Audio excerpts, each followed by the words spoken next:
Okay, so again, Deadpan Gaming versus Leave of Absence. And we are now moving to the drafting phase. Of course, nobody else better to do the drafting phase than Coach.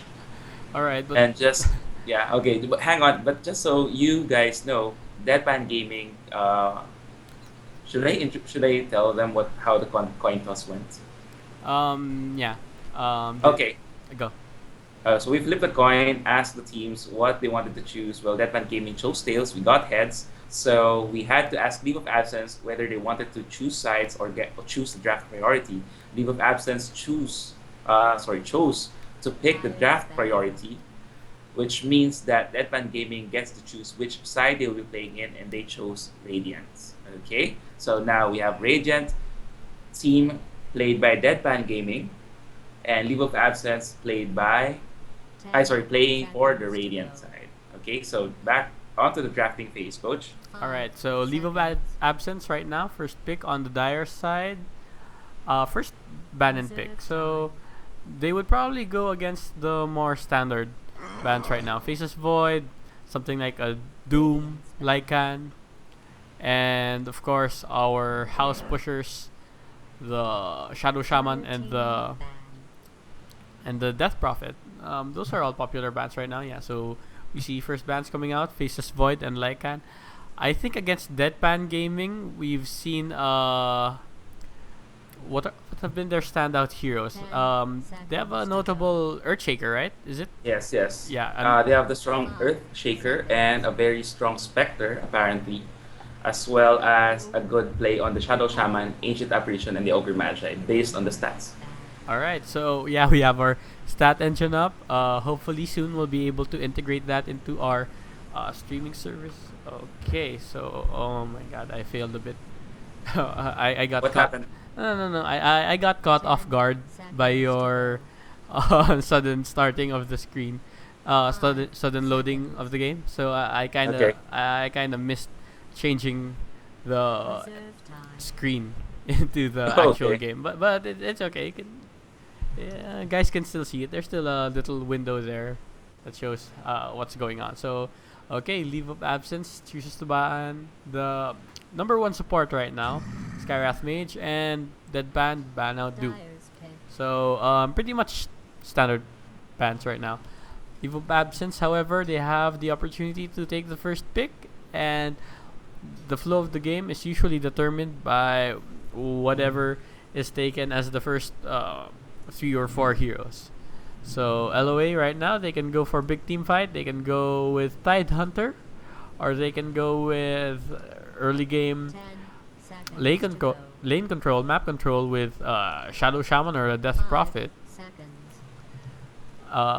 Yeah, the carry hero is banned. Faces Void, kind of unusual that carry holds a position, being one of the first bans in the game, bans and picks. Yeah, in previous um, versions, in previous what do you call that?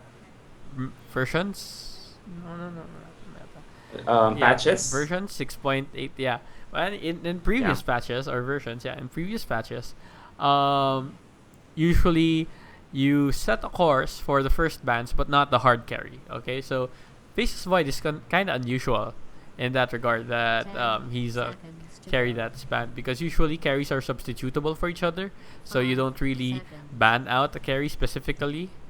Before it was kind of common to ban out Gyrocopter because Gyrocopter was a dominant hero throughout the game, similar to Faces Void perhaps. Faces Void is more utilized for his ultimate ability, whereas Mhm. Gyrocopter was in the olden days.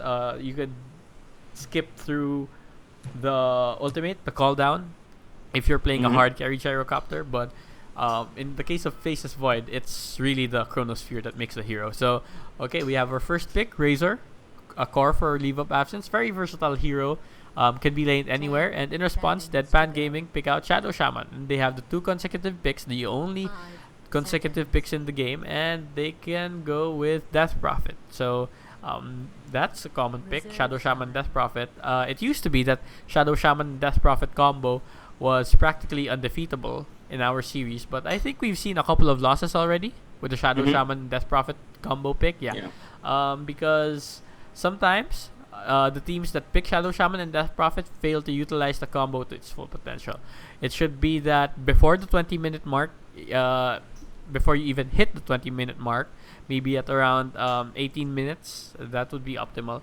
You should have taken down all the 6 outer towers of the opponent, and then you're starting to choke out their farm, keeping them in base, making sure that they stick to defending their base, or else you can punish them by taking down a tower or maybe a lane of racks.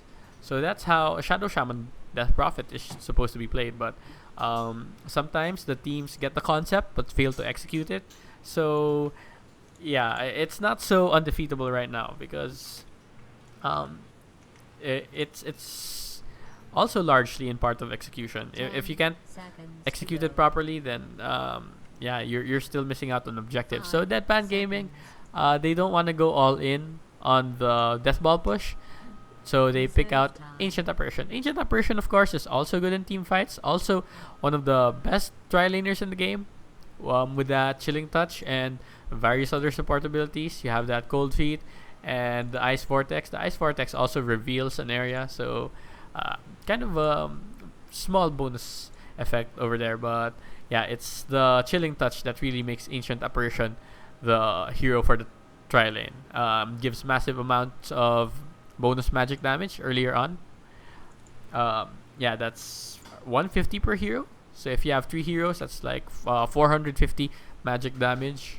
Very, very powerful if you want to get that level 1 first blood. So yeah, we're waiting for the second pick of Team LOA in response to the Shadow Shaman Ancient Apparition. They have the Razor. Razor is a versatile hero, can go solo off lane, depending on their off lane. If they're depending on what kind of lane he'll be encountering. If he'll be encountering trial lane, it wouldn't be too advisable. But if you were going to go against a solo safe lane, then it would be much easier for Razor to go off lane. Can easily control safe lane hero.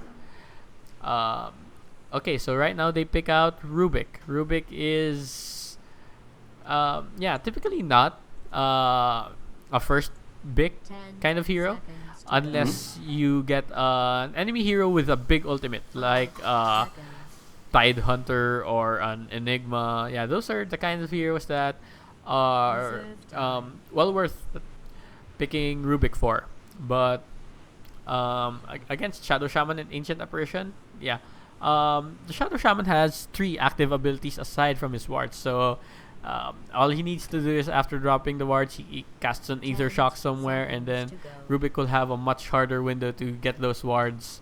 And even the AA, you typically wouldn't get the Ice Blast, because the Ice Blast is typically cast from a great distance. It's a global spell, so you cast it away from the fight, and Rubik won't be able to get it from there, from such a distance. So a bit of an odd pick considering the first 2 heroes that were picked.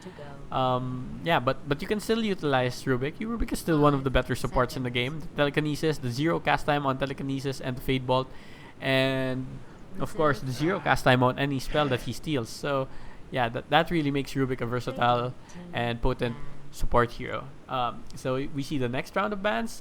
Tinker and Viper. Yeah, Tinker, hard hero to deal with, especially if you know that your opponent has dedicated Tinker player. I think Deadpan Gaming has played games with a Tinker. Have they? Let me check.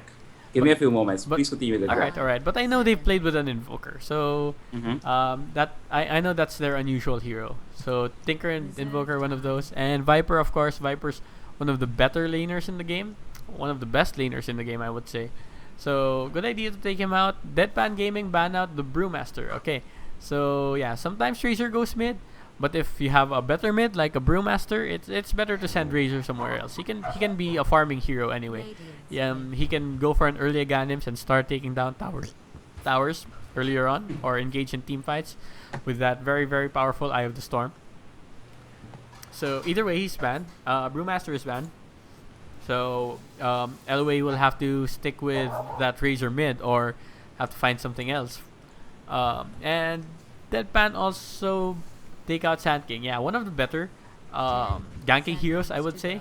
just because of his ability to do a ranged stun in the form of the Burrow Strike, and then immediately transition into an escape skill, the Sandstorm.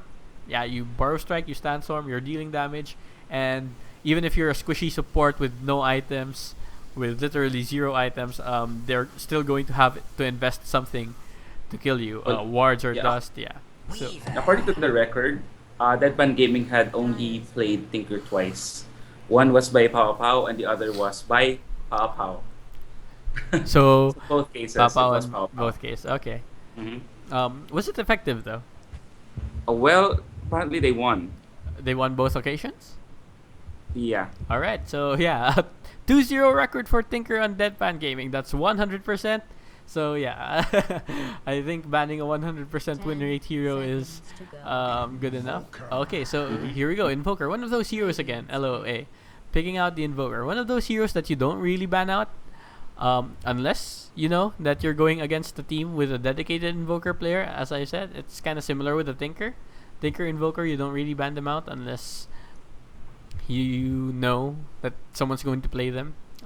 They're the kind of heroes that require a high level of mastery, really. So a lot of pro teams don't really utilize Tinker and Invoker. Some players might be famous for having a Tinker or Invoker player, but generally it's not too common to see those because dedicating your time. Admiral Bulldog, I think, yeah, he's actually said that he wouldn't play Invoker, he wouldn't touch Invoker because if you do, then you're losing out on practice time for a lot of other heroes. It would require like mastery of 3 heroes to equal mastering Invoker. So, and in pro games, it's easier to. It would be preferable that you master 3 heroes than one. The bigger hero pool you have, the more versatile team draft you could potentially have also. So, okay, the next round of picks, Disruptor and Queen of Pain. Okay, Queen of Pain for Deadpan Gaming. That would be their mid hero. So they have, they have some AOE, tower push. They have a carry, and they have a team fight hero. Yeah, so all in all, well-rounded picks from them so far. And LOA pick out Disruptor. Okay, so a bit heavy on the support side for LOA, Rubik and Disruptor. Can go ganking. They have good damage in the form of Fade Bolt and the Thunder Strikes. Yeah, Thunder Strike is actually a very, very powerful nuke. And if you lane them with the Razor, with that Plasma Field, then you really have a good potential of killing enemy heroes earlier on. So the last bans, Centaur Warrunner and Tide Hunter, both team fight heroes, tank heroes. That's pretty much what Centaur Warrunner and Tide Hunter are all about, team fights and tankiness. And Deadpan Gaming, their last pick would be Bristleback. It's their offlaner, and there we go. It's a pretty well-rounded lineup. You have a balance of right clicks and spells all around. So yeah, kind of utility can go either way. Pretty safe lineup from Deadpan Gaming, I would say. And Leave of Absence, it would be their last pick. They're kind of going the same. Very utility. Razor is utility. Can be a farming Razor, could be a ganking Razor. Okay, so Clockwork, that's their offlaner. Then Rubik, Razor's going to be their carry, definitely. Rubik and Disruptor probably going to do the safe tri lane with them. And Invoker, of course, going mid. That would be a mid Invoker versus the mid Queen of Pain. Bristleback would be a solo offlane against the tri lane. And we're going to see a tri lane Shadow Shaman Ancient Apparition Weaver. Weaver, of course, one of the best heroes to pair with Ancient Apparition, just because he has that Chikuchi to be able to move and dish out those 3 auto attacks that are buffed by the what's that? Chilling Touch, right? Mm-hmm. If you take Geminate attack on the Weaver, it actually won't trigger the Chilling Touch, the second attack. So it's easier if you get the Shikuchi, so you can move closer to the opponent and get those Chilling Touch attacks in. Alright, so game is paused, and while we're waiting, let's do the introductions. Okay, so we have once again we have the oldies, the old timers here on the Radiant side. They have Deadpan Gaming, and they have the usual 5. They have the usual 5 players. Okay, right now we have Alpha Chupapi, who used to be known as Kate Beckett, and playing the Ancient Apparition. So Ancient Apparition is really one of the heroes that he really loves to play. And Boss T is going to play Queen of Pain, Sneaky on the Bristleback, Z on the Weaver, and Pow Pow on the Shadow Shaman. Okay, so we're getting a request for a rehost.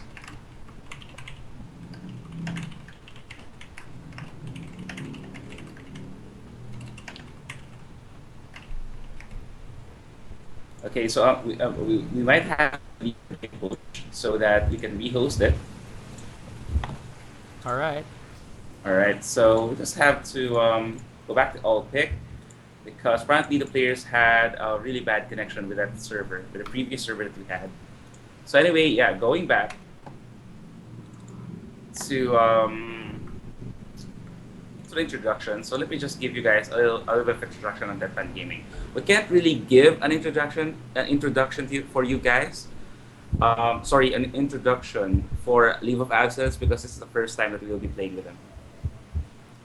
And well, what we do know is that Leave of Absence have been playing with a general MMR that qualifies for the Gold League. So at the very least, they are more or less a match for Deadpan Gaming.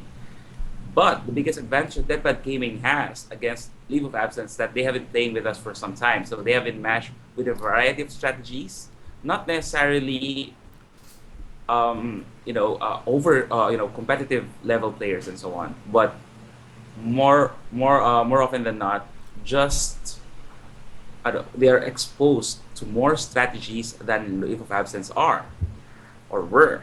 So in that sense, coach, the variety is going to give them an advantage, I believe. Yeah, that's one of the benefits of playing in a series like ours. So to anyone out there who is interested in what we're doing, yeah, you can sign up for our games. Facebook.com/SelemeneDota. Yeah, Facebook.com/SelemeneDota. You can find info there on how to sign up and what kind of games we do. Basically, we do matchmaking for teams who want to play on a bit of the competitive side. Not really overly competitive, but in a more formal setting. So it kind of emulates the professional experience, of course, adjusted for your level. We do matchmaking based on everyone's skill level. So it doesn't matter if you're high skill, low skill, doesn't matter from where you are, as long as you're playing on the SEA server though. We'll give a good match for you, and we'll make sure that you'll have an enjoyable experience that is similar to how the pros play.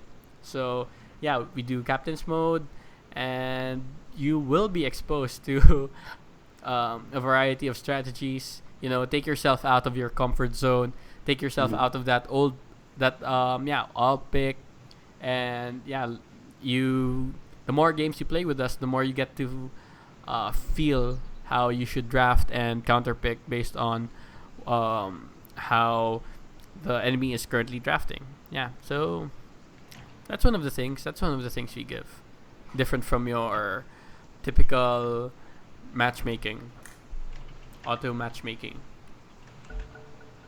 All Okay, you right. got disconnected from the What server. Okay, happened? I got it's just a bad disconnected. server. It's just a bad server. All right. So anyway, we tried once again. Okay, going back to what Coach said. So just to give you guys a general example, right? So when you play in the pubs, no matter how high your matchmaking rating is, it doesn't really make you a competitive player. So there's a big difference in that. And when you play against a variety of people, it doesn't really matter if they're as good as you, or better than you, or worse than you.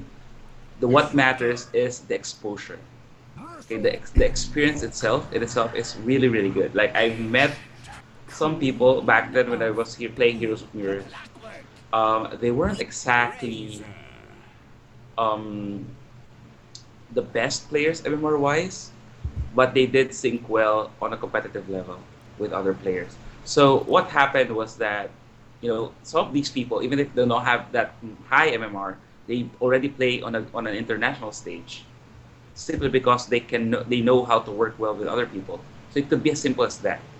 So I think what I'm trying to point out is you join these kinds of small community scrims, these matches, it's going to give you like an edge, a big advantage over opponents that you could have never have met, especially in a pub setting where everybody is just going for pick a carry, pick some supports, ward up, farm, done.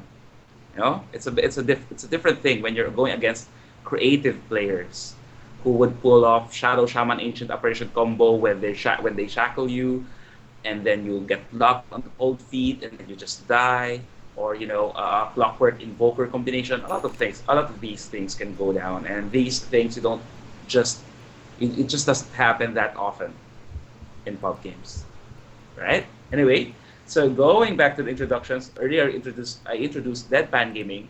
Now I'm going to introduce Leave of Absence, where we have Loa.Jean, John Boram. Apparently it's a Korean name, so I'm just gonna call him John.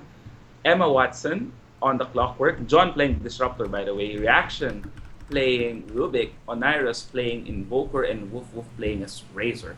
So a little bit of disconnection happening right now, but again, it's all Gucci. Everybody's fine. I need to ask Deadpan Gaming though if they're okay, if they're doing better.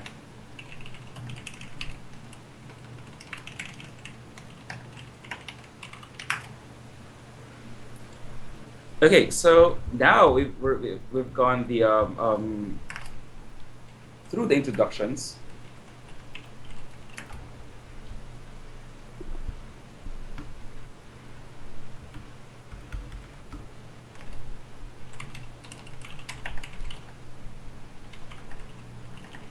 Okay, so sorry about the a little bit of dead air there. We're trying to fix some issues. Some of the players on Deadpan Gaming are having severe internet connection issues, so they might have to replace their players with their stand-ins.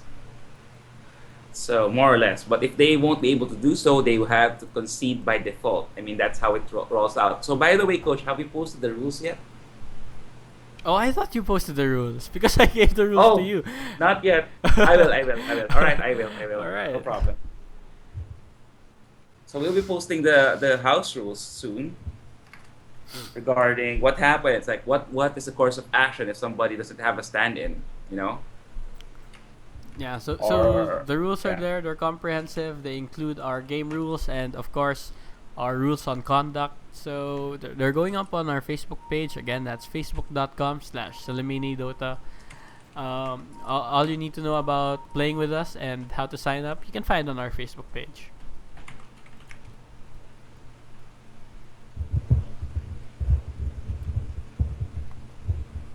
Okay, see, this might actually be a bad night. Oh no, no malicious doodles, please.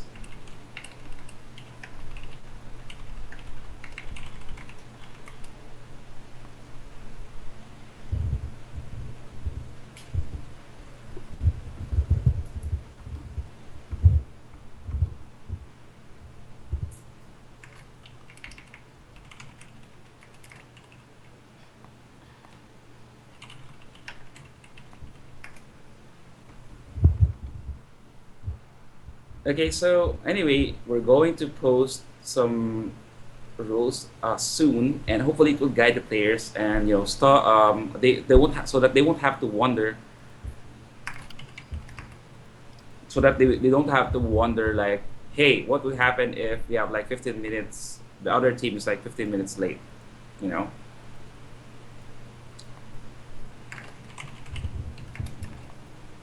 Okay, so now we're just waiting for the players to get their connection better. I don't know if it's gonna help somebody, but hopefully it will, so that we can proceed with the game. We actually started early, like 10 minutes early, really, really fast. And I love how prompt Deadpan Gaming is. They are always prompt. And for that, let me add a professionalism award, like, in the system. I already have that, Coach, by the way. I have it ready. So, or any of you guys are wondering what I am talking about, we will be hosting a portal soon that will contain all the in-house statistics, just to demonstrate to you guys how serious and how dedicated we are into improving the esports scene locally in the Philippines and in the future internationally. So this is like a big, big, big game changer, and when you see it, you will love it. We are sure, 100% sure that you will love it. And now we are also teams gain certain a certain number of merits and awards, and a lot of those things that affect on how they will be matched to other teams. So, all of these are taken into account.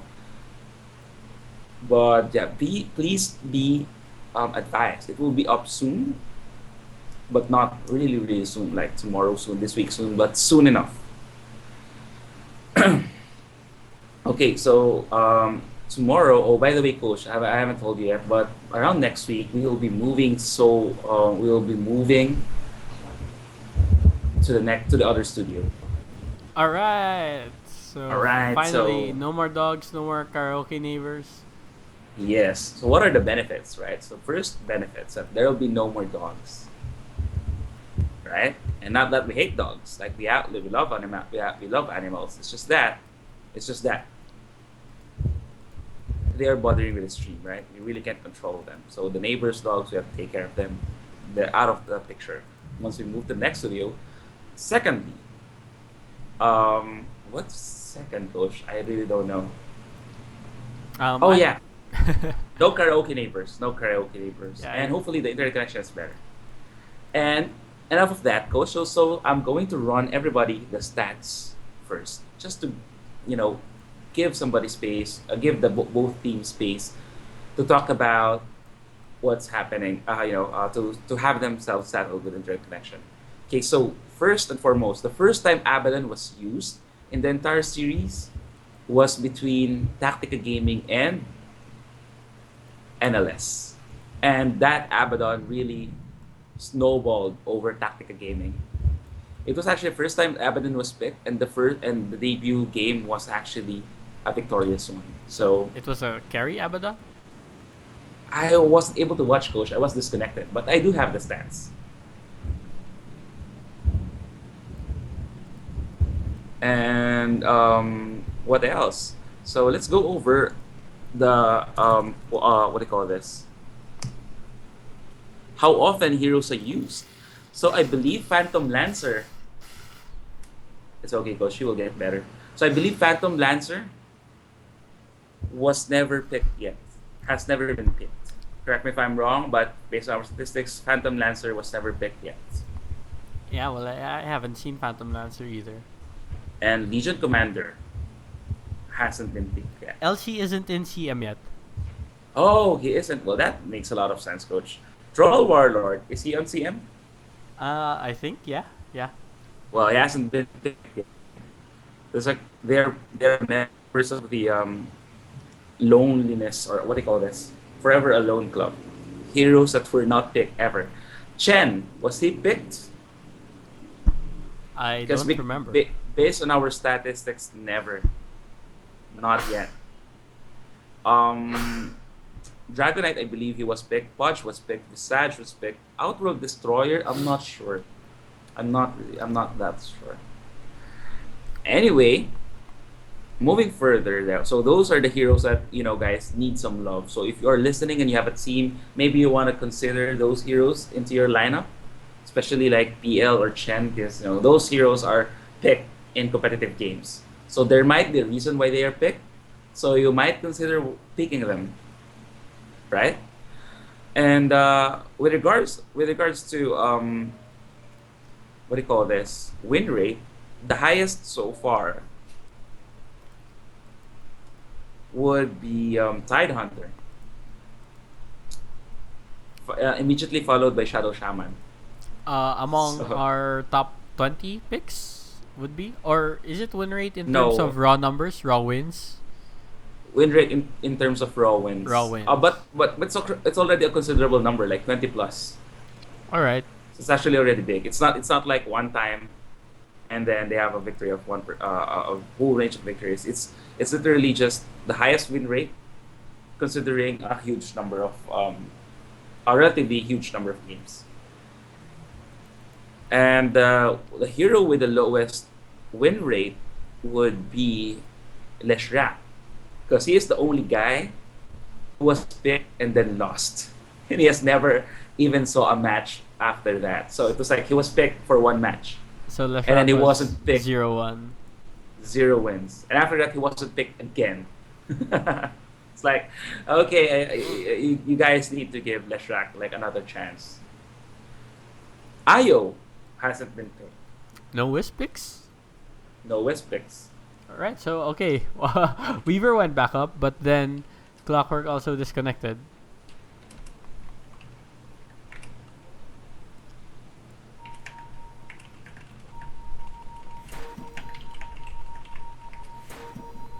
Okay, so we're actually kind of coach and I are actually used to this with the delays with the games because you really can't help it. Like it's out of our power, right? It's like there's a higher power out there. Its name is PLDT and Glow. So we don't really have control over what's going to happen with with the service that they provide with regard to the internet connection. So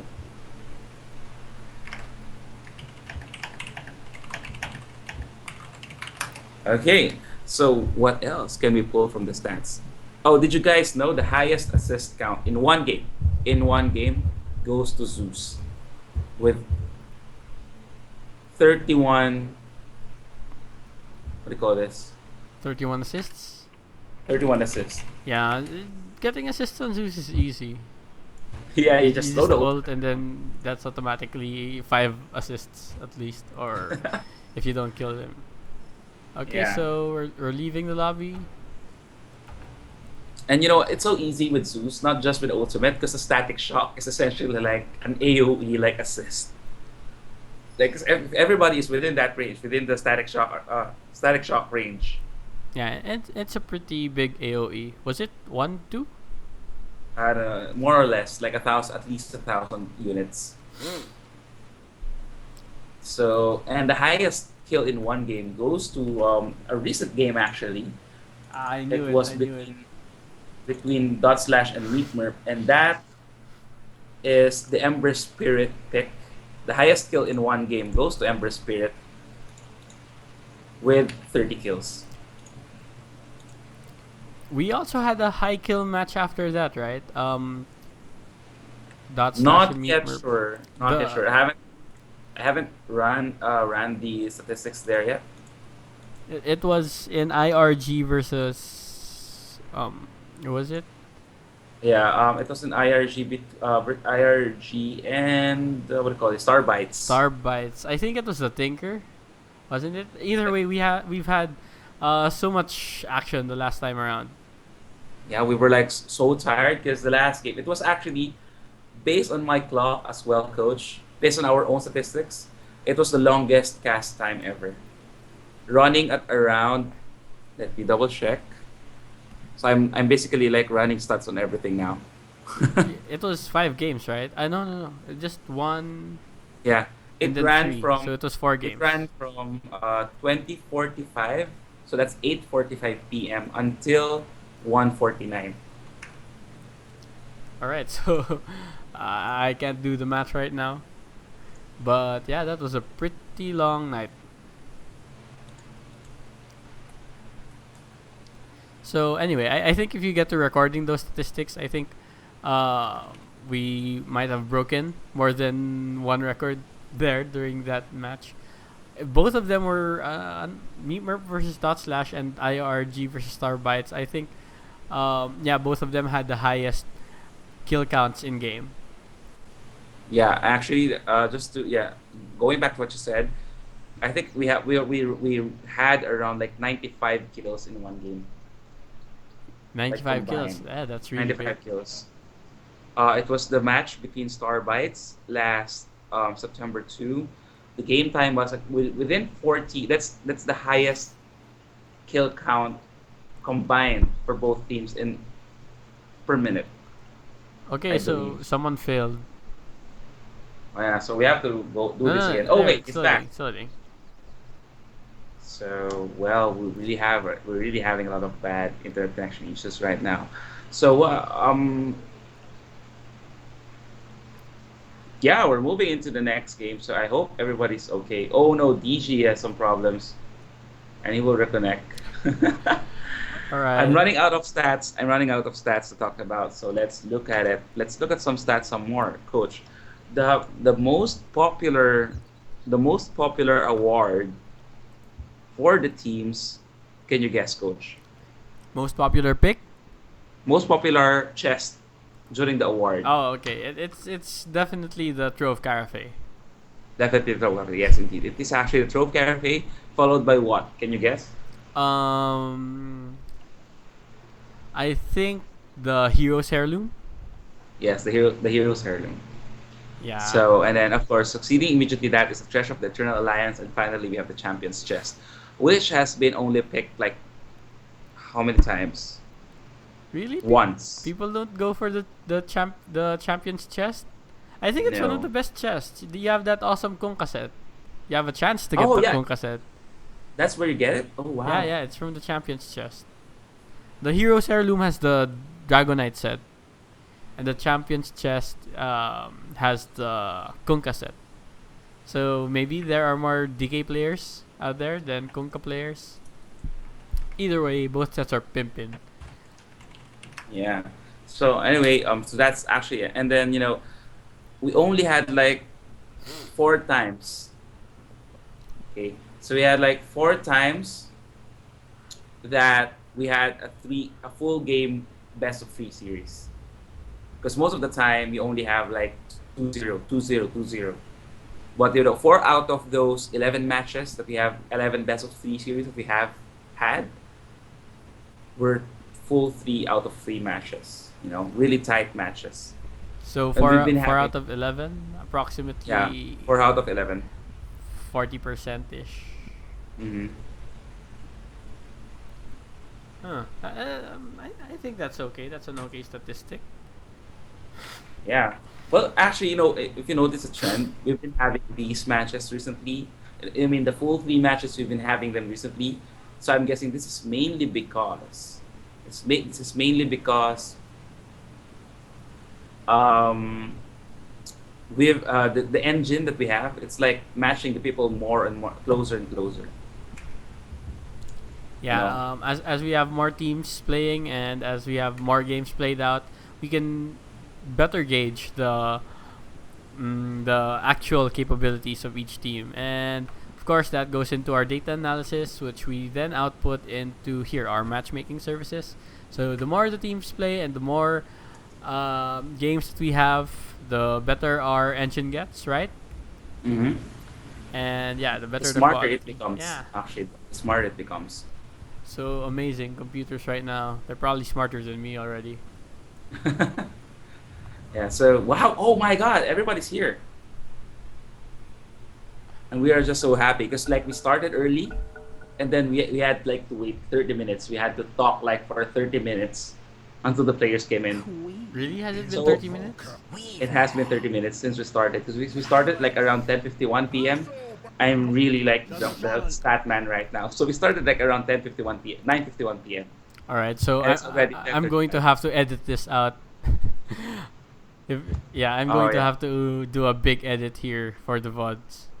Yes, yes. So anyway, guys, if you were just tuning in, you didn't miss anything, like at all, because we started early, like 9:51, and then we everybody had like bad internet connection. So we had a couple from DG, a couple from Loa, and we just kept restarting the matches until we're now here, and everybody's good. So since 30 minutes have passed, and normally within that 30-minute mark, people have already started dying, right? So let's go. Let's do the introductions once again. Right. So we're just waiting for the last 10 seconds of the all pick screen before I can actually see who picked who. So 5 seconds. Let me just count it down. So 4, 3, 2, 1, and into the game. Okay. Again with introductions. Deadpan Gaming, the old timers. Basically, the one of the people who were at the forefront of this movement. We have Deadpan Gaming, Alpha Chupapi, also known as Kate Beckett, or formerly known as Kate Beckett, playing as Ancient Apparition, one of his favorite heroes. Bosti playing the Queen of Pain, Sneaky on the Bristleback, Z on the Weaver, and Pow Pow on the Shadow Shaman. Pow Pow is the one who does the absolutely ridiculously good Earthshaker. Now he's on the Shadow Shaman. For the Dar team, we have Emma Watson on the Clockwork, Reaction on the Rubik, John on the Disruptor, Woof Woof on the Razor, and Onirus on the Invoker. So guys, if you're seeing a disconnection icon on Clockwork, that's a bug with Dota 2, and he's actually here with us. All right, so that's one of the first times I've seen that bug, It's also first time. So, fake yeah, so disconnection item. But either way, it's good. Oh, by the way, they did an update to the Dota client. mhm. Right now, any game, any private lobby that has at least one spectator, so that's at least 11 players, in any private lobby is forced to activate the Dota TV. So yeah, that means all of our games, even if they're private lobbies, as long as they're not LAN lobbies, yeah, they're hosted on the Southeast Asian server, so they're going to be available for Dota TV. Okay, so yeah, wow, that's amazing. Okay, now we see that Shadow Shaman Ancient Apparition moving up towards this ramp, and they might actually get the kill here because Invoker is just sitting on level 1. And when you have level 1, you have a choice between one of the three orbs, and more often than not, the Quas orb works the best for Invoker mids, for Invokers to go mid because it gives that regeneration, right? So anyway, no action is gonna come down, so we can move on safely to the laning analysis provided for by Coach Dota. All right, so let's take a look at the laning. This is kind of unprecedented as Razor is doing an offensive tri lane with the Rubik and the Disruptor. Now, it wasn't really a question whether or not the two supports would lane with Razor. It was kind of a given, but I kind of expected them to. Okay, so we have a Oh, pause. please So continue, Coach. yeah, Go, yeah. let Let's go on. Meanwhile, Ali, can you look up for me what was the latest time that we've had for our first blood? Yes, because you mentioned a while ago that people would have been dying earlier on. So I remember there was a game that it took really long for a first blood to happen. So can you check on that? Do we have that? All right. So while we're waiting for that statistic, yeah, here on the laning, I would have expected that the Razor tri lane with a Disruptor and Rubik would actually take the safe lane because typically, yeah, if you're going for a tri lane, that means you're protecting someone. You want your Razor to get farmed. So yeah, the good choice of that for that would be for you to take the safe lane, especially since you have a Clockwork. Your Clockwork is a decent enough offlaner, can stand up against three heroes on his own due to those cogs, can block off incoming dives or attempts to kill Clockwork. But yeah, here on a 1v1 situation, the Clockwork versus Bristleback, I think that the Bristleback might have more of an advantage actually. Because typically, yeah, if you were a Clockwork one-on-one against a melee hero, it would be okay, I guess. But the Bristleback really just punishes you for staying too long within Bristleback's Quill Spray range. And it's actually big range, 625 radius. People tend to underestimate that, but 625 radius is basically the attack range of long range hero like Alina. I think Alina 650. Typical ranged hero like a Wind Ranger is 600. Mirana is 600. wait. Hang on, Lina is 650. I think I yeah. thought only I think only Tekis was like that long. Lina has been buffed, really been buffed with attack range. So Lina has a long attack range, but yeah, the Quill Spray radius is 625. That means the range of the Quill Spray is greater than the attack range of the Mirana. Sometimes people forget about that, and yeah, you can easily die to having a lot of Quill Spray stacks on you, and you tend to underestimate that. Kind of like the Tinker March of the Machines. You sometimes forget that it's getting stacked on you. Like, okay, I have 3 stacks, but I've taken only 3 hits. Yeah, you forget that the fourth and fifth hit will be much stronger than the first 3. So yeah, that's something you watch out for. So melee versus melee, Clockwork versus Bristleback wouldn't be ideal. And now we have disconnects coming. Are we remaking the lobby again? We have to remake it because what was happening was that Clockwork was considered disconnected. So whenever his gold reaches a certain amount, it's distributed automatically to his teammates, What? which is something. Yeah. Okay, So so it's this one. It's Dota. It's Dota who's at fault. so it's Dota's fault. Okay. Well, as long as no one has died yet, I think it's okay. And both parties have agreed. So we're moving out for how many times already has this This is the happened? 4th time. Like I'm taking notes. I'm taking notes. This is the 4th time. Okay, now yeah. The issue with that is the laning has been given away. Yeah, so both teams might want to reconsider their laning. I think that it's only the Clockwork that really needs to move. He's not going to be effective against the Bristleback because the Bristleback can harass him 1v1.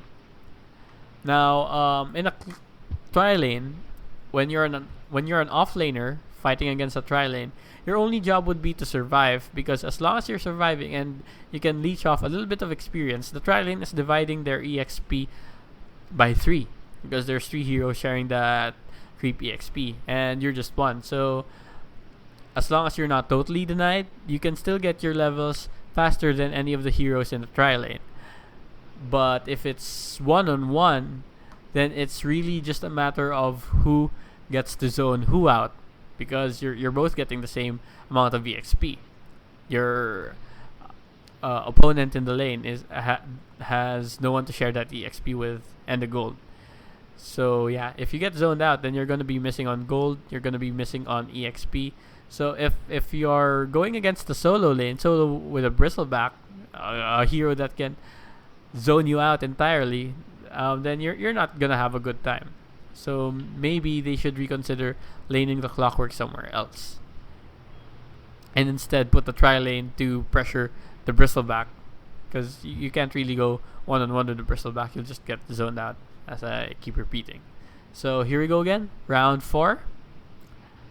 Is this round 4 or round? This is round 4. 5? Okay, so round 4. Again, Deadpan Gaming, LOA, leave of absence. Let's see what happens right now.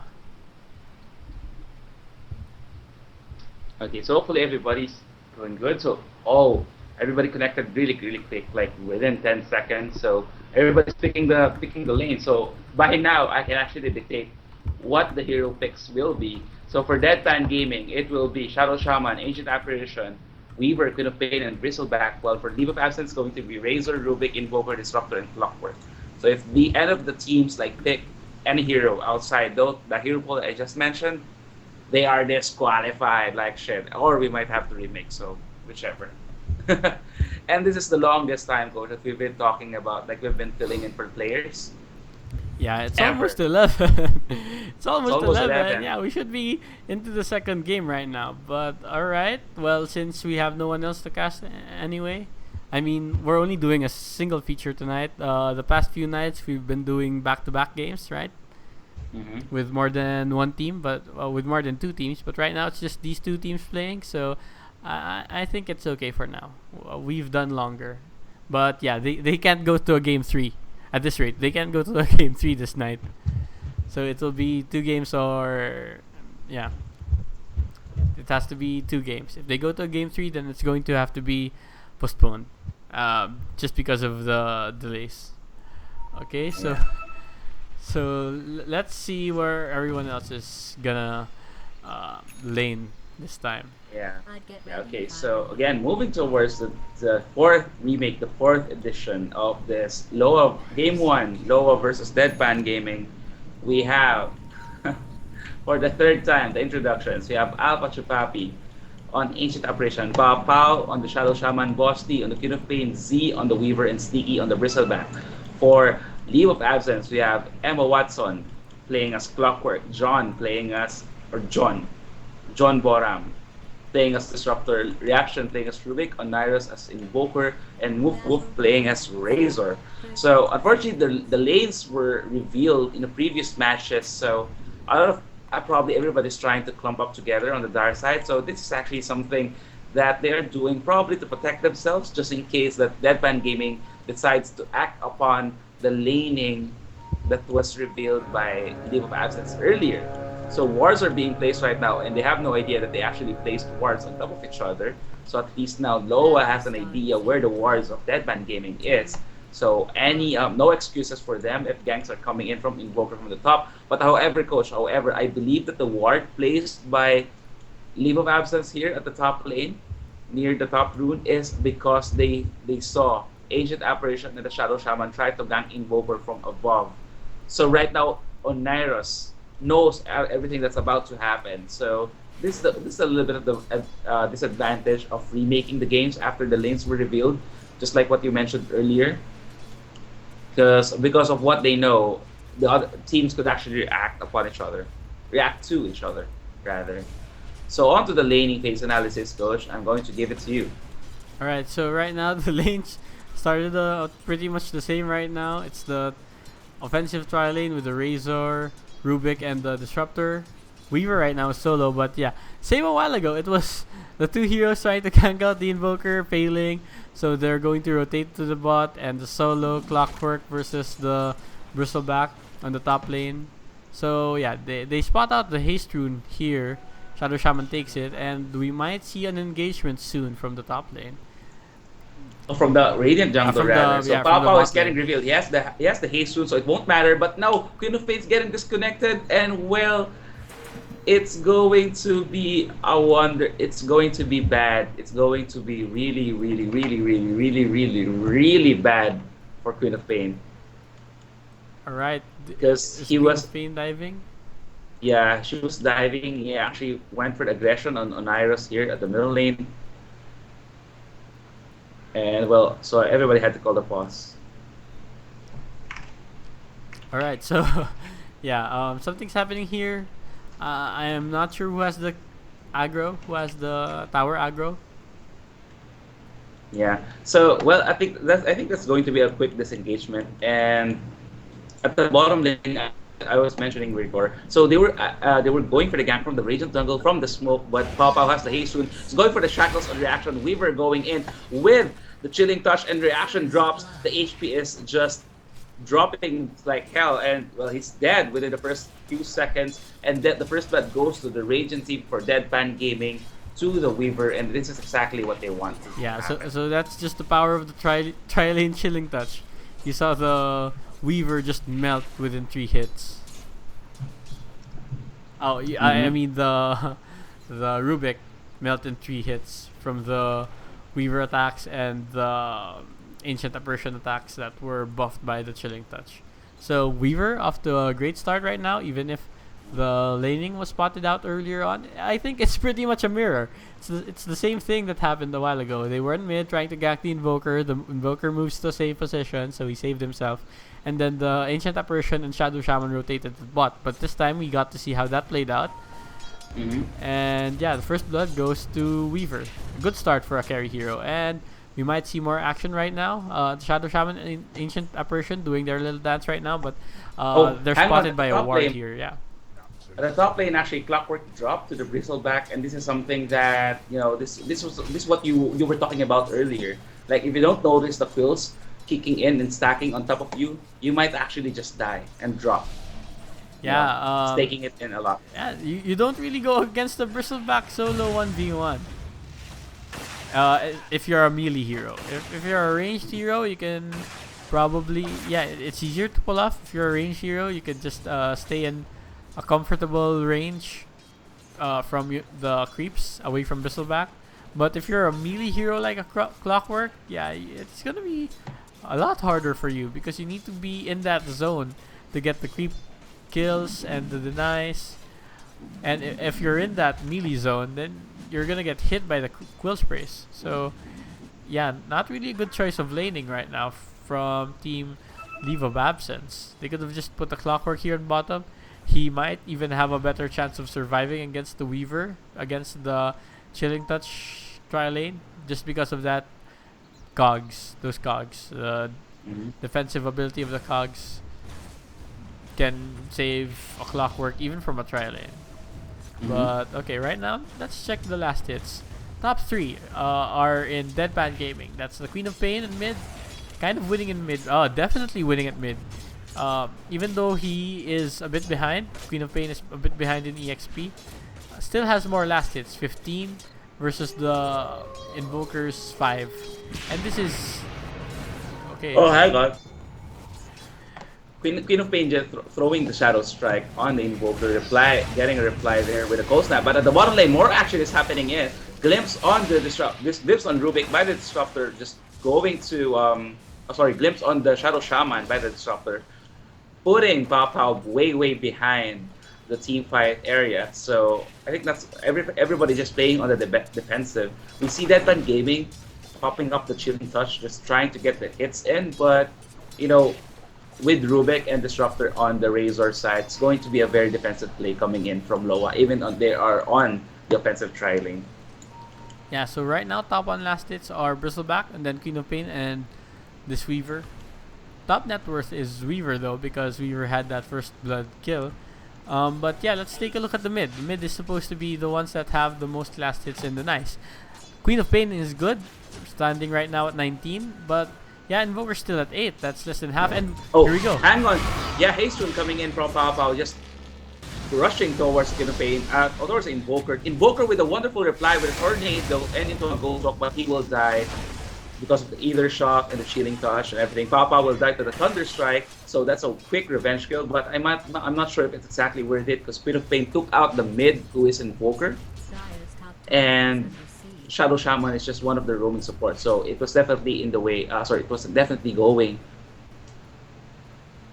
for Deadpan Gaming. Yeah, so you take a look at Invoker right now. He's level 6, so he has that 1 point in Invoke, but right now he has 2 points in Quas and 3 points in Wex. Now, this build is common right now, the Tornado EMP combo, but if you're going mid against the Queen of Pain is one of the best natural last hitters in game because of that nice attack animation. Very little drawback, very little swing back time, and quick projectile animation itself.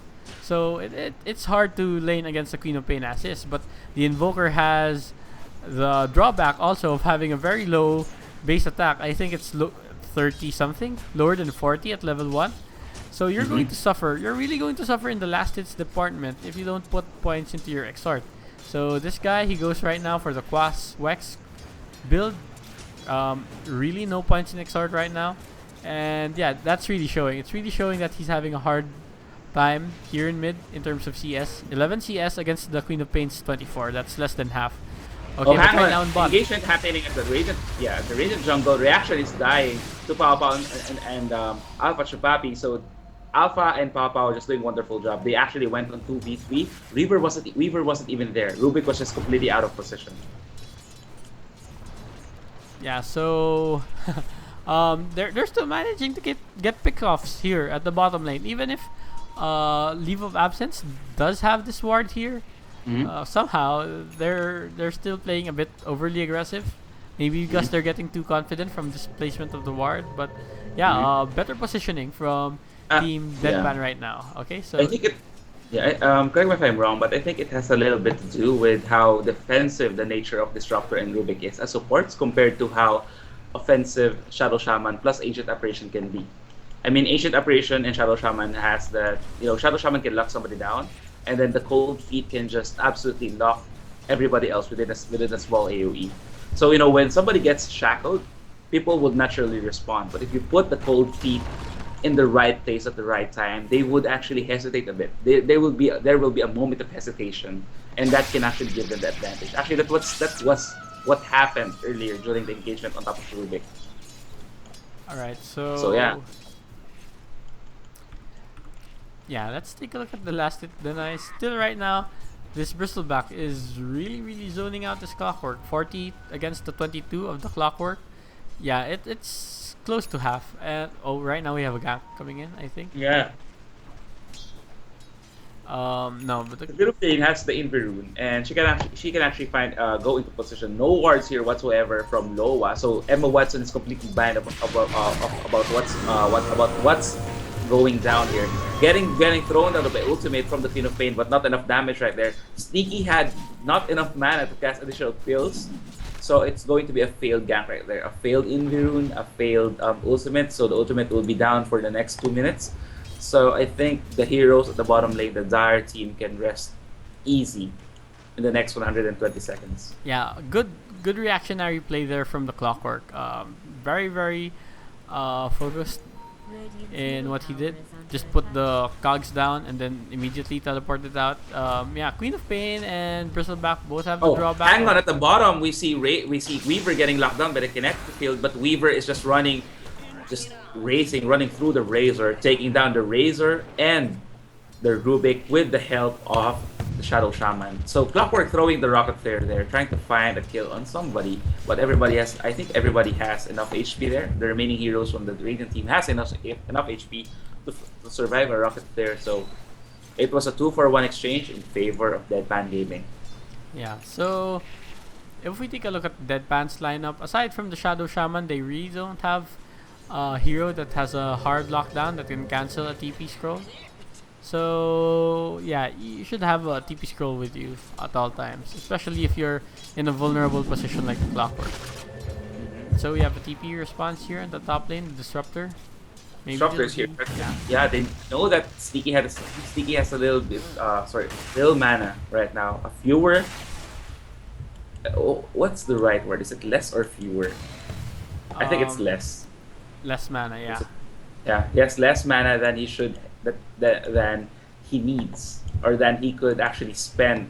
He has to spend to be able to get a kill on either of them. So this is. but yeah. Oh, hang on. Okay, At the bottom lane, Bosti has the double damage rune, ganking the Razor and the Rubik. Rubik just trying to throw in the telekinesis there, but Razor is completely helpless because of the shackles. Invoker TPs in, tries to get the support, but TG has the Germinate attack on top of the Weaver. No chilling touch there, no additional damage going in the way of Weaver, so reaction is not able to react fast enough despite his name. So, well, that's going to be another point there for Deadpan Gaming. Loa is just completely getting caught off guard. Alright, so yeah, again, we take a look at the Bristleback. Now, the Bristleback is impressive right now. He has probably top in net worth. No, it's still Weaver and Queen of Pain, and then the Clockwork. But yeah, at around 4,000 gold, the Bristleback has managed to buy a Mechanism. But, you know, I really disagree with this Mechanism pickup. It's common. It's quite common actually that you pick up the Mechanism on your off-lane hero if he's able to farm for a Mechanism before the 15-minute mark. 12-minute mark is good, but if you're like this Bristleback, you probably got it at around 8 minutes, 9 minutes. That's also better. But if it's on a hero like Bristleback, Bristleback is the kind of hero that you want lots of mana on. You want to keep his mana pool high so he can spam like 10 cool sprays in the duration of a team fight. And if you have Mechanism, you have to use mana for that. Oh, hang on. Inviron getting picked up here by Disruptor, so he's actually in position. Bosti knows something is up because he saw the rune at the bottom lane, but then she went to the top but didn't see anything there. The Thunder Strike showing, revealing the position of Bosti, and he falls to the kinetic field, and the Thunder Strike didn't even last long enough for him to do any sort of plays whatsoever. Alright, so well played right there. Good one-off pick-off. Was a 1-for-0. But yeah, again, the Bristleback Mechanism, I still would say it's kind of a dubious choice, but popular nonetheless. You pick the Mechanism on your farmed offlane, something like a Viper, or in this case, a Bristleback.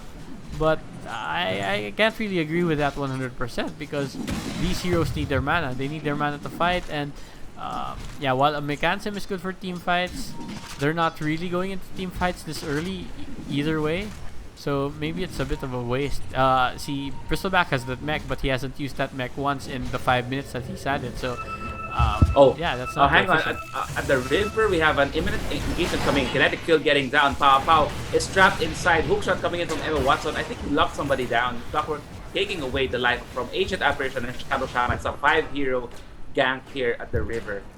That's a lot for 2 support heroes, if I may say so. Yeah, that's a 2-for-0, but again, that costs the rotation of all the heroes of Leave of Absence. So maybe that's worth it, maybe it's not. But right now, at the 14-minute mark, let's take a look at the gold graph. Yeah, 4,500 gold in favor of Deadpan Gaming. And EXP, we see a slight curve downwards because of the 2 support deaths, but still around 3,000 gold, 3,000 EXP for Deadpan Gaming. Ancient Apparition throws in the Ice Blast, so he just puts Alacrity on top of the catapult. So I think they want to push this. They definitely want to, but they are out. They realize they're out of position and they back out. Yeah, they really don't have the damage right now to output that. And what's this? Here we go. See, we have a Razor again going for that mech. Yeah. Uh, you have your early farmer going for the mech, but I can't. Maybe it's just me. Maybe it's just me. But I wouldn't go for a mech with a hero that uses up all his mana, because a mech doesn't really give the attributes that you need to be able to cast the mech on its own. So it's gonna take from your mana pool. And heroes such as Razor and Bristleback, they're not int heroes, so it's hard for them to sustain that level of mana early on.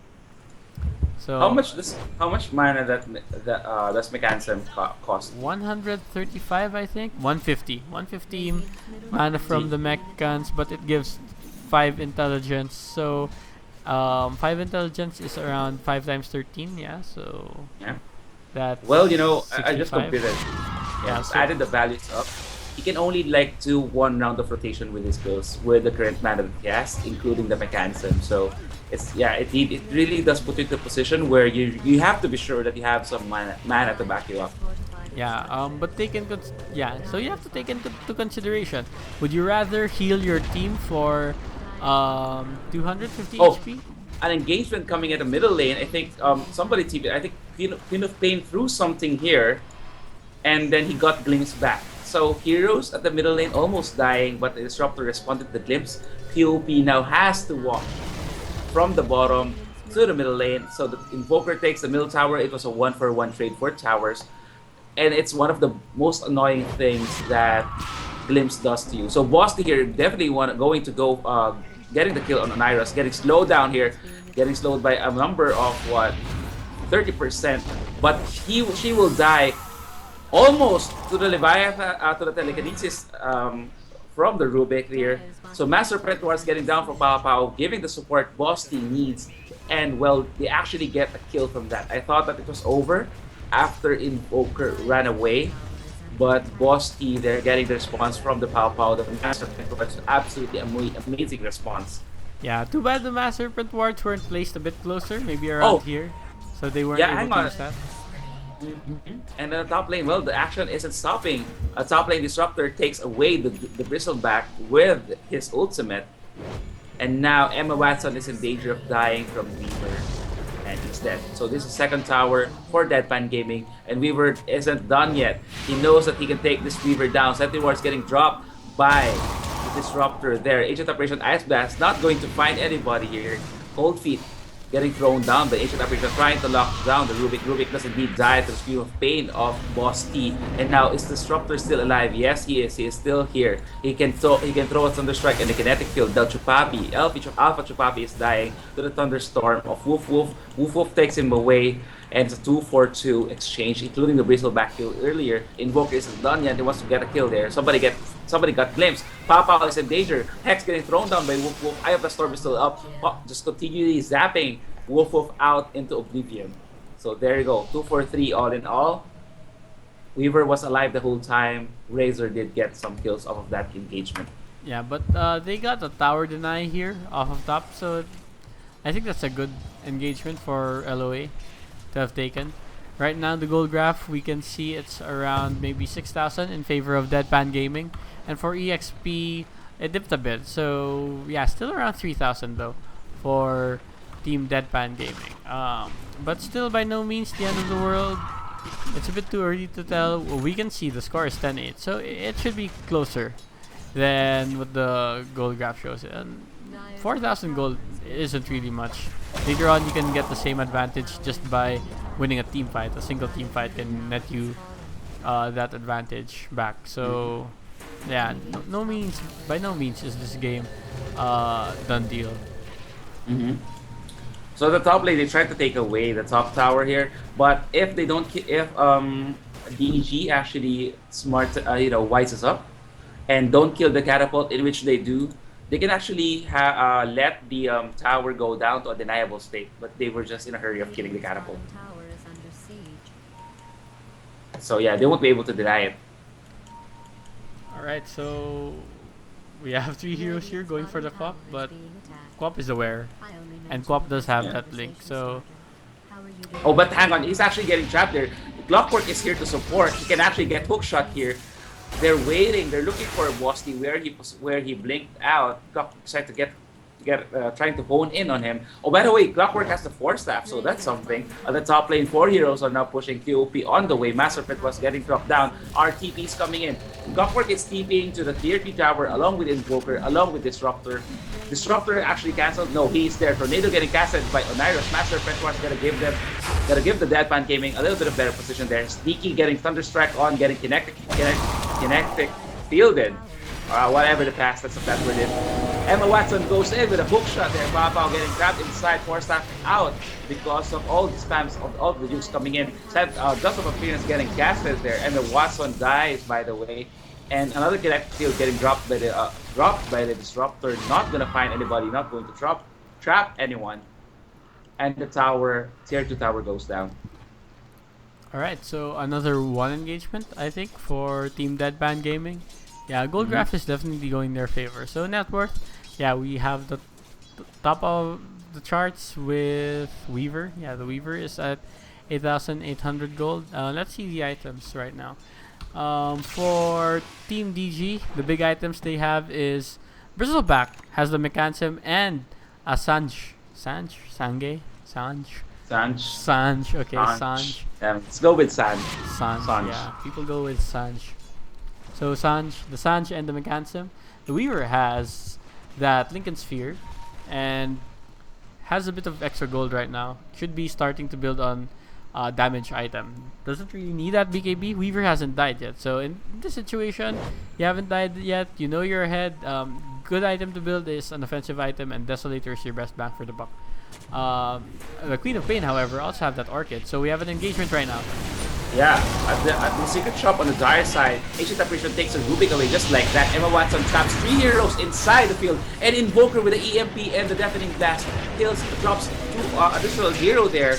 And now it's it's a team fight that Loa that is within Loa's call to lose. Now Emma Watson is dying with all the Shadow Strike DPS. So if he has actually got out of position, he will die. But no, not until he helps take out the Bristleback. Queen of Pain blinks in on top near the Clockwork, tries to get a Scream of Pain on, but it won't connect TP because he was just too far, and just that Emma Watson, that Clockwork is gonna TP out. So Glimpse coming in, wonderful gifts there from the Disruptor, giving them, closing the distance between the Queen of Pain and the chasing Dire team. So well, wonderful gank there. The 4 heroes were dead. Weaver just had to walk away from that team fight. And the Ice Blast coming in from Alpha is just constantly missing. Ancient Apparitions is constantly missing those Ice Blasts. It was, I don't know. Team fight wise, coach, it seems that they're, it's one of those games, one of the games that we've been watching before where, you remember, there was a time there where Radiant was losing, and then they keep losing that push. But team fights wise, they were winning. So again, this is somehow reminiscent of that game where the Weaver eventually trumped. The difference is this time the Weaver is on the losing team with regards to team fights. So I don't know yet. Too early to say. Master Petwar's getting dropped here by Emma Watson, so it's just by the Shadow Shaman just standing right there. It gets stolen by the Rubik there. So the mechanism from the Razor saving the Shadow Shaman, saving the Rubik, giving them additional HP, and the Shadow Shaman Master Petwar stolen actually tried to help them out, but it's not going to happen. Disruptor just TPs out, and within that engagement, 4 heroes from Loa actually dies. Wonderful steal from Rubik, but they were out of position. They shouldn't have engaged that team fight. Yeah, so this is a winning engagement for Deadpan Gaming right now. Yeah, Gold Graph, it went down to 8,000 a while ago, but went to 10,000. Was an uphill battle, and EXP, it's now around 2,500. But yeah, EXP doesn't matter if you check the hero levels. Everyone has their level 6 right now. Yeah, I think the EXP is pretty much evenly distributed. All the cores have at least level 11, so that's good for everyone. Don't really need to max out those levels on those supports, but Shadow Shaman, of course, can benefit from higher levels of Serpent Wards, but anywhere else, I think it's not much of an issue for levels wise, since everyone else has their ultimate anyway. But Weaver, yeah, getting closer to that Desolator. Let's check those items. Oh, okay, so here on bot, the Queen of Pain might go Yeah, down. it has to have position. And all the mana was burned out by the EMP, and Cold Snap coming in from Oneros just gonna drop him. And auto attacks coming in with the Wex build. This is so wonderful. I mean, the attack speed is just amazing, especially if you can lock the enemy down. I mean, as long as the enemy doesn't, even if the enemy has an escape mechanism, as long as the enemy is mana dependent for the escape mechanism to work, it's basically just it's a giveaway, you know, as long as the EMP connects. Now Sneak is chasing down Emma Watson here, but Emma Watson putting down the cogs strategically, so pushing Sneaky away, buying him some initial time, but he might not be able to escape this one. Tries to focus on Agent Operation, doesn't have the doesn't have any healing item on him, so he will just die to all the auto attacks. And Papa was there to throw in the Ether Shock, give him additional damage to take the kill, to do the pick off for on Clockwork. Right, so that's a free kill on the Clockwork, but at the same time, the Queen of Pain had died earlier, so a bit better of a kill there from Leave of Absence, since if you get a kill and you don't transition that into a tower push, then it's not really too effective. You should be aiming to take down these outer towers, especially since you do have that Shadow Shaman. But right now we have a smoke rotation coming in from Deadpan Gaming. They might be looking to do the two-step combo, kill a hero and then transition into a tower push. So that's what we might see soon. It's a wonderful thing that they patch the smoke of the seat so that it doesn't get revealed with the sentry wards. It really adds so much depth to the game. Yeah, but they just gave away their position. The courier delivered some items to the Bristleback, so no one now knows that somebody was hiding there. Yeah, but I think the smoke expired naturally already, so... Alright. So that's good. But they actually planted an Observer Ward, and the Observer Ward isn't even like 5 seconds old, and it just gets picked off by the Clockwork. Yeah. Sentry Ward is gonna spotted that Observer Ward right there. So again on the dust, the smoke of deceit not being revealed by True Sight, it's probably because of Alliance. It used to they used to be revealed I think at around TI3, but yeah, the very efficient warding of Alliance, especially the exploitation of that little sight radius given by the wards, given by the sentry wards. Actually, they used to have a small sight radius. You put Engagement coming in the middle lane. Tornado casted by Oneros, gonna miss, not gonna find anyone here. Ice Blast coming in from Ancient Operations, finding 4 heroes, or was it Sneak? Queen of Pain follows up with an ultimate there. Master Prince was getting stolen by Rubik once again, so we now have a Ward Wars. Weaver takes away the Rubik group, Rubik takes away AA. Weaver goes for the double kill on top of the Invoker of Kinetic Field, trapping 2 heroes. Trapping Sneaky inside there with Emma Watson, even though the capture was casted. Bosky might actually fall to the Clockwork. No, he leaves the Blinks out there to safety after taking away the Clockwork, and now Disruptor is alive. But he won't be able to escape the Desolator, the Shukuchi from Z. So this is now a team wipe for Loa, and Deadpan Gaming will now transition to a push. Yeah, so this is more of what Deadpan Gaming needs. Kills that transition into a push. Sometimes you only need one, but yeah, here if it was a full team wipe, and that should be well enough. The Weaver should be able to get this solo because of that Desolator. The Desolator minus armor, for those who are unaware, it does affect towers and everything else. I think siege creeps also. It definitely affects ancients, including Roshan. So Desolator is one of the best bang for the buck items. It's only 4,600, I think, the price. So not as expensive as Daedalus or an MKB, but sometimes equally as effective, or if not even more effective, if you have more than one hero participating in team fight in attacking your target. Oh, and by the way, Weaver is almost already has his Black King bar up. Almost, rather. It's just like 900 gold away. Alright, so Weaver has got that Desolator, that damage item, and just now building for his BKB. So that should make Weaver especially annoying, and not the Invoker nor the Disruptor would be able to disrupt that Weaver from dishing out right-click attacks. Um, yeah, but however, you can prevent the activation of a BKB if the Disruptor has an Aghanim Scepter. It acts like a mute, so it's like a small area of effect, Doom. Yep, exactly. Yeah, but I think it's going to be a long ways off before the Disruptor gets an Aghanims. Right now, his total net worth is only 3,700. Aghanim Scepter is worth at least 4,200. So yeah, it looks like he's not going to be able to build an Aghanims anytime soon, or even at all in this game. Yeah, but right Yeah, now, unless yeah, yeah, they have to pull off. They have to pull off what they did around the secret, around the Dire secret shop. Remember when they were just?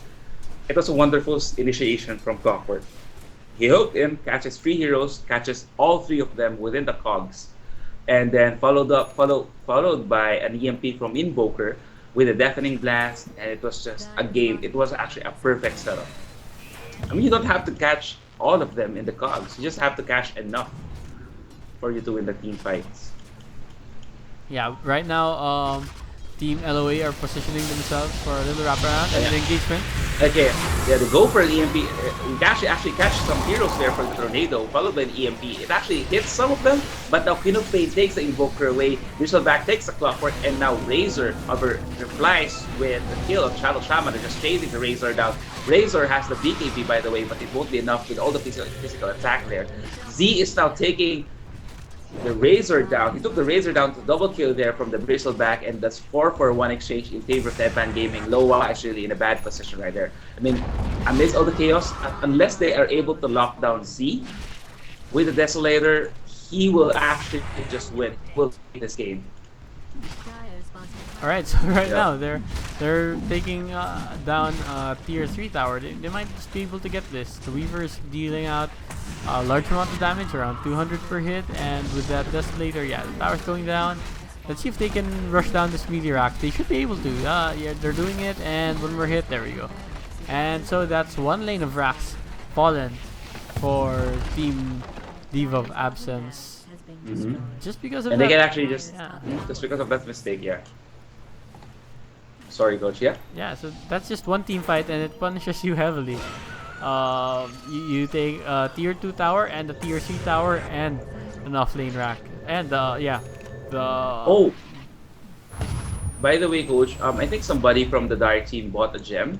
yeah, they And lost the gem, or was it the Shadow Shaman? Maybe it was the Shadow Shaman because the Shadow Shaman died, and then a gem was on the floor. So maybe it was the Shadow Shaman, but wait, I'm not sure. We should check the gem cooldown. Yeah, the gem cooldown is on for Deadpan Gaming. And yeah, the gem is off cooldown for Leave of Absence. So yeah, I was right. It was the Shadow Shaman that had the gem, and then he died, so it dropped. Oh, now Papa is going to disconnect, and we have another boss. Really, really bad night. And guess what? We only have like 9 viewers right now. Alright, well, Alright. it's a weekday. People are tired. I'm tired. I know I'm tired. Maybe people are sick.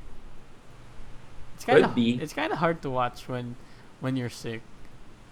But especially when you have a cold. Yeah, either way we have a schedule, and we're gonna keep to our schedule, sick or not, delays or not, weather or not, someone DCing a lot or not. We have a schedule and we keep to our schedule. So yeah, we keep going. Games keep going, even if no one's watching. We're gonna keep on doing this, at least for the VODs. Yeah, the VODs are gonna be online, and yeah, they're there for posterity's sake. If you're a team, you want to play, you can show your grandchildren how you played Dota. If you have the replays, Going to tell them like, you know what? When I was a teen, I was able to chase my dreams. We were there before the elite community, like before the Selemene community grew to a really, really big multinational community and some kind of shit like that. So I was there. We were a part of it. And these are the YouTube videos. YouTube videos were a thing back then before holograms and spaceships. Wait, spaceships are already a thing, right? So before holograms and Time travel, maybe. Oh, that's gonna be hard.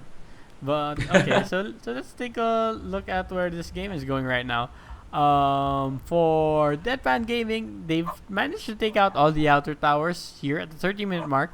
They've taken down all the outer towers and they've taken the bot lane racks of Leave of Absence. So that leaves the mid lane and top lane of tier 3s and Raxes exposed though, since they've lost the tier 2s for those lanes. So it would be easy for them to push the bottom lane and then transition into a different lane. They just need to win a team fight or so, and they might be able to take one or maybe even the second lane of Rax in a single push after a team fight. So yeah, gold earned. It's been an uphill battle for LOA. So it's now over 20,000 gold. Astounding lead. Over 20,000 gold in favor of Deadpan Gaming and over 15,000 EXP in favor of Leave of Absence. So our most farmed heroes are the Weaver, of course. Weaver is only has the Desolator BKB right now. Let's check the inventories if Weaver has something up in his sleeve. Nothing yet, but the Bristleback does have an SNY and the mech, and what's this? Building into something. Maybe the another BKB. Queen of Pain has Travels, BKB, and that Orchid. Shadow Shaman's a Blink, and the Ancient Apparition is Dead Poor. So let's take a look at Leave of Absence this time. 4 staff on the Clockwork. Okay, you have that mobility. Disruptor has nothing. Also, just as poor as the Ancient Apparition. Rubik has almost nothing. Also, just that 4 staff. Invoker has pretty much what the Queen of Pain has. Also has the Orchid, but has no BKB right now. He has Drums and Face Boots. And Razor has Boots, the BKB, and the Mech. So, yeah, a lot more items in favor of Deadpan Gaming. They have more damage items in the form of the Desolator and the SNY. But LOA right now, I wouldn't say they need to be banking on any item in particular. Maybe the Razor. Yeah, the Razor should get that Aghanim Scepter up. That Aghanim Scepter upgrade on the Razor is just so well worth it. But otherwise, their heroes are pretty much item independent. The Clockwork works on its own. Disruptor works on its own. Rubik also. If you have good timing with stealing spells, you don't really need too much items. The Invoker, there. The Orchid helps, but if they're going team against team, then maybe Orchid wasn't the best way to go.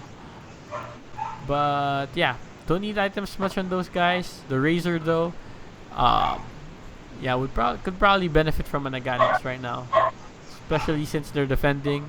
If they manage to win a team fight, they're gonna need to transition it into a push very immediately. And right now, the only spell that seems to be able to push to make the push easier for Team Leave of Absence will be Razor's ultimate, the Eye of the Storm. So that Aghanim should be able to help. Yeah, so let's see where this goes. Let's see how Team LOA play from behind.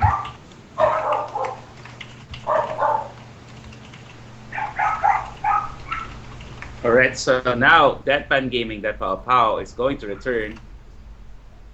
So now we might actually move into the game. So that was a long pause. So again, guys, forgive the dogs. They are going to be gone, hopefully by Saturday. So let's keep our fingers crossed. Anyway, now game is being unpaused there. We are seeing a transition to a push to the middle lane from Deadpan Gaming. Again, if you guys aren't aware, what happened during the last team fight was that Invoker tried to... Oh, actually, I forgot what happened. Was it on the middle lane? The last engagement? Yeah? They haven't engaged after the push yet. Oh, yeah. So their last engagement was at the bottom lane. Okay. So, well, essentially what happened was that, the bottom lane, Loa engaged on top of Deadpan Gaming, but Deadpan Gaming was in command of the positioning. So the QOP, the Wards, the Weaver, the Bristleback, they were just all spread out. And Loa wants everybody, based on their lineup, they want Deadpan Gaming to be clustered a little bit so that their skills can take full effect. But Deadpan Gaming knows their positions. ISO getting dropped there by Invoker, going to prevent further push coming in from Deadpan Gaming. So they might actually wait for something.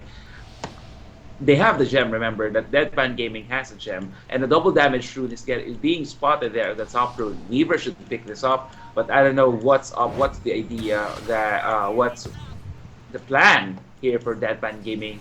They are on an advantage. The barracks are down, so I don't know. Which lane do you think they will push first, Coach? Um, well, they should keep their options open. I think it's actually easier to siege the top lane rather than the mid lane. Mm-hmm. Yeah, but they can keep their options open. Up to them to decide where they go, ultimately. So if they split right now, it could be okay if they do single death push into a tier 3 tower in the racks. They can do that. Shadow Shaman has the level 11 up and has a blink, so there goes the wards, and this tower Yeah. is gonna go not too soon after Yeah. that. The Dire team are actually hesitating to use the fortification. I think they're planning to use it further or later in the push, but no, they actually decided to push it now. Razor initiates on top, the Weaver getting static nick up. Sneaky getting lifted there by Rubik. BKB popped by Sneaky there. Razor replies with his own BKB pop.